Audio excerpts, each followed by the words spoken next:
Hello everyone guys, स्वागत है आप सभी का बायोमोलिक्यूल्स के पार्ट नंबर 6 के अंदर।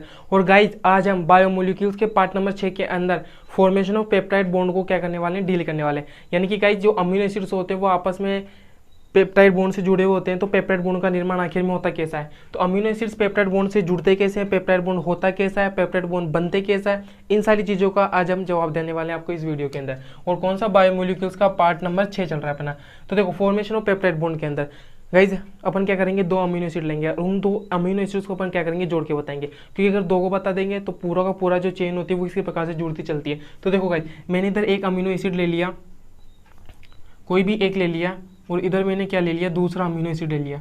अब इसकी स्ट्रक्चर क्या होती है, एक अल्फा कार्बन होता है, एक अम्लीय समूह होता है COOH, एक क्षारीय समूह होता है NH2, एक हाइड्रोजन होता है और एक एल्काइल ग्रुप होता है। और ये कोई भी एल्काइल ग्रुप ले लिया मैंने R1।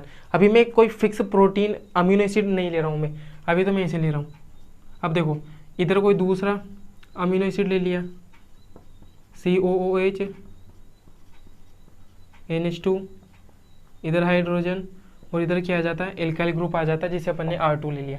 अब देखो गाइज तो यहाँ पर क्या होता है, ये जो COOH होता है अम्लीय समूह होता है, इसका तो OH है, इसका क्या गाइस OH है, और NH2 के अंदर से एक H ले जाओ तो ये दोनों मिलके क्या करते हैं गाइस,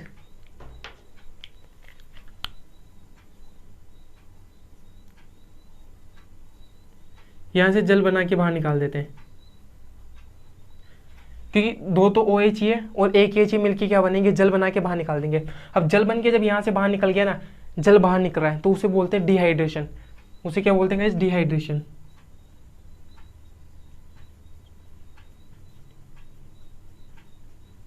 यानी कि हिंदी में बोलते हैं निर्जलीकरण।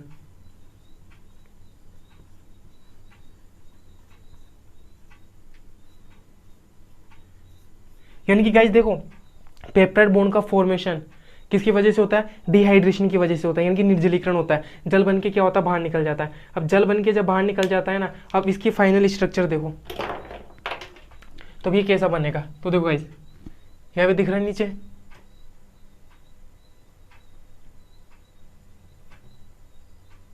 तो देखो गाइस इधर तो क्या ये अल्फा कार्बन है, इधर क्या बचा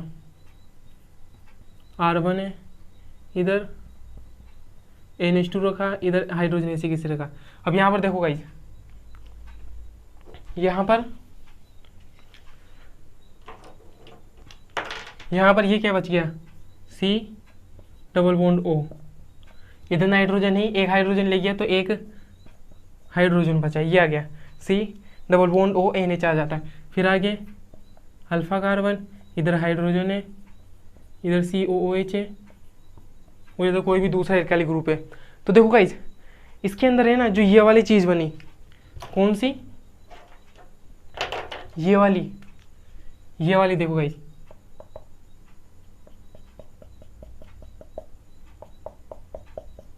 ये क्या है, पेप्टाइड बॉन्ड है। ये क्या है गाइस, पेप्टाइड बॉन्ड है।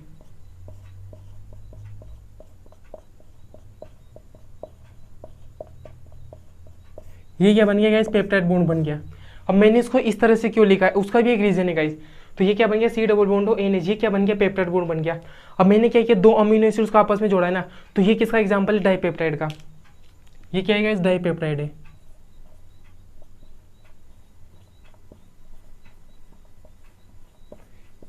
ये क्या है गाइस, डाइपेप्टाइड है।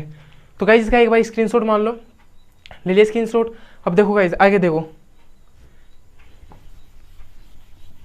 तो यानी कि देखो गाइस कि जो पेप्टाइड बॉन्ड होता है ना, उसके बारे में आप तीन बातें जानो।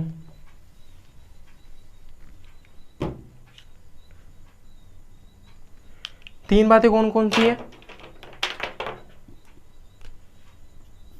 पहला ट्रांसरचना का उदाहरण होता है। देखो गाइस ये C double bond O NH है।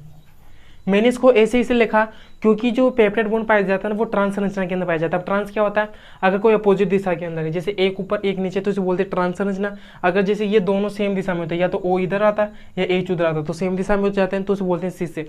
और सिस और ट्रांस का जो कॉन्सेप्ट होते हैं वो आप केमिस्ट्री के अंदर अच्छे से पढ़ लेते हो, समझ में गए। अब देखो तो पहली बात तो क्या है, ट्रांस संरचना का उदाहरण है।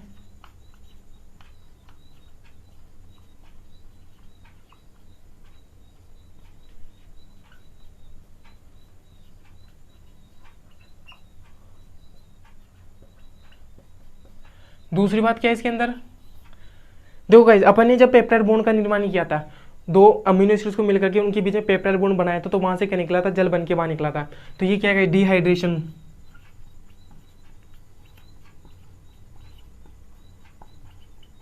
सिंथेसिस, सिस का उदाहरण है। डिहाइड्रेशन सिंथेसिस को क्या बोलते हैं, निर्जलीकरण।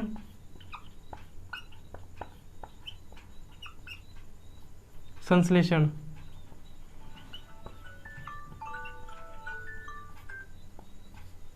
तीसरी बात क्या है कि जो पेप्टाइड बॉन्ड होता है ना, वो अमीनो एसिड्स को जोड़ करके रखने वाला बंध है।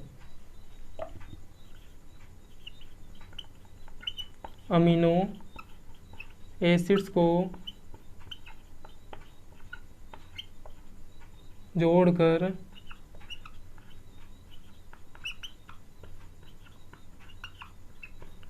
कर रखने वाला बंध है। तो गाइस पेप्टाइड बॉन्ड के बारे में आपको तीन बात याद रखनी है। अमीनो एसिड्स को जोड़ के रखने वाला बंध कौन सा है, पेप्टाइड बॉन्ड है। ट्रांस संरचना का उदाहरण कौन है, पेप्टाइड बॉन्ड है। और निर्जलीकरण संश्लेषण से कौन बनता है, पेप्टाइड बॉन्ड बनता है। अब गाइस इसके ऊपर एक क्वेश्चन देखते हैं जिससे आपके सारे कॉन्सेप्ट्स क्लियर हो जाते हैं। सो गाइस चलिए क्वेश्चन, तो देखो गाइस मैंने क्वेश्चन लिखा है कि 3 अमीनो अम्ल, कितने अमीनो अम्ल, 3 अमीनो अम्ल, और ये मिल जाते हैं और ट्राइपेप्टाइड बनाएंगे। अरे भाई 2 अमीनो एसिड्स मिलकर के डाइपेप्टाइड बना रहे, तो 3 मिलकर क्या बनाएंगे, ट्राइपेप्टाइड बनाएंगे।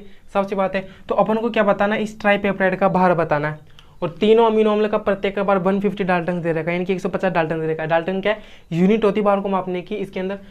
तो 3 अमीनो अम्ल मिलकर ट्राइपेप्टाइड बनाते। अब उस ट्राइपेप्टाइड का भार क्या होगा, जोड़ लो, 3 अमीनो अम्ल प्रत्येक का भार 150 डाल्टन से, तो 15 दिन 15 450 डाल्टन हो जाएगा। लेकिन आंसर कर लेते हैं, वो नहीं होगा। क्यों, क्योंकि देखो गाइस सॉल्यूशन के अंदर देखो 3 अमीनो एसिड है, A1 A2 और A3। तो देखो गाइस जब ये दोनों जुड़ेंगे तो एक जल तो यहां से बाहर निकलेगा, और ये दोनों जुड़ेंगे तो एक जल यहां से बाहर निकलेगा, एक जल का अणु यहां से बाहर निकलेगा। तो 2 जल के अणु यहां से बाहर निकल गए। और आप जानते हो कि जल का भार कितना होता है, 18 होता है। क्यों, क्योंकि हाइड्रोजन का तो कितना होता है, 1 होता है। ऑक्सीजन का कितना होता है, 8 नंबर पे तो 16। तो 16 और 2 हाइड्रोजन के कितने आ जाते हैं, 18 आ जाते हैं। तो देखो गाइस 150 ही इसका, 150 ही इसका और 150 इसका, कितने हो गए, 450। और 450 में से क्या माइनस कर दो, 18 इसका और 18 इसका, तो 18 18 36 डाल्टन माइनस का कर दो। तो 450 में से 36 चले जाते हैं, तो कितने बच जाते हैं गाइज, 10 में से 6 गए, कितने बच जाते हैं, 4 हासिल। 5 में से 4 में से 3 गया 1, और इधर कितने 4, 414।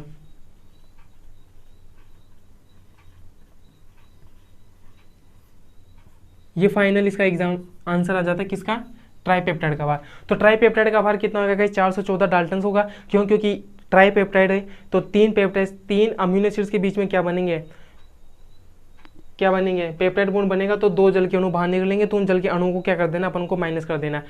सो गाइज आज की वीडियो यहीं पर रखते हैं, और आई होप आपको पेप्टाइड बॉन्ड अच्छे से समझ में आया होगा। सो गाइज नेक्स्ट वीडियो के अंदर अपन स्टार्ट करेंगे क्लासिफिकेशन ऑफ अमीनो एसिड्स।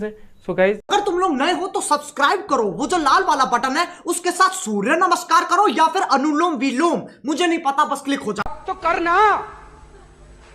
परेशान हो गए हम लोग 2.5 साल से, ये भी परेशान हो गए, हम भी परेशान हो गए। करो फिर, हमारी पावर है, हमारी पावर है। जब तक हम कह रहे थे करो करो करो करो तो कह रहे थे तुम करो, आज हमने कर दिया तो कह रहे हम करेंगे, तो करो ना भाई, क्यों नहीं कर रहे।